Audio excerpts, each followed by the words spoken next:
হাও প্রভু দাও আমায় আবার উমর দারাজ দিন, দাওয়ালির মতো বীর সেনানি জাগাতে নিখিল।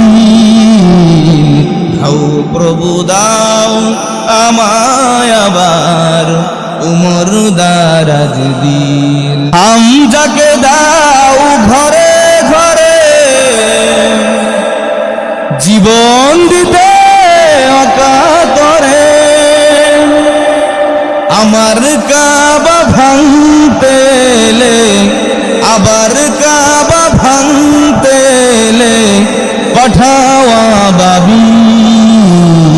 হাও প্রভু দাও আমায় আবার উমর দারাজ দিন। তাফসীরে মুনিরের ভিতরে লেখা হয়েছে, সালাম দিলে কমপক্ষে তিনখানা লাভ হবে।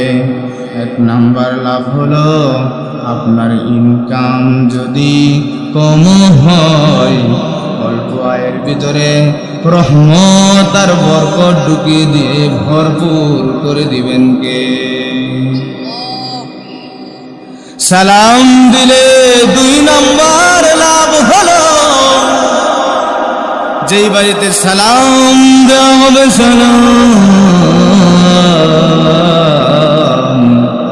যেই বাড়িতে সালাম দেওয়া হবে আমার আল্লাহ রাব্বুল আমিন সেই বাড়ির সকল প্রকার বিপদ আপদ বালা মুসিবত দূর করে দিবেন কে?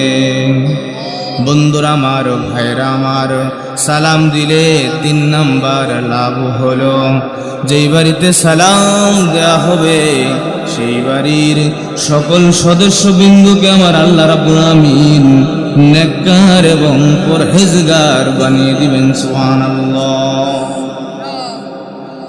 এই জন্য বাড়িতে সালাম দেওয়ার দরকার আছে না নাই? আর জোরে বলুন, আছে না নাই?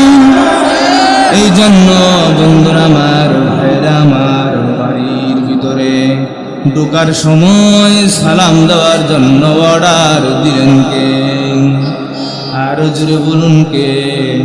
বন্ধুরা আমার, ভাইরা আমার, আল্লাহ রাব্বুল আমিন বললেন, فَإِذَا دَخَلْتُمْ بُيُوتًا فَسَلِّمُوا عَلَىٰ أَنفُسِكُمْ تَحِيَّةً مِّنْ عِندِ اللَّهِ مُبَارَكَةً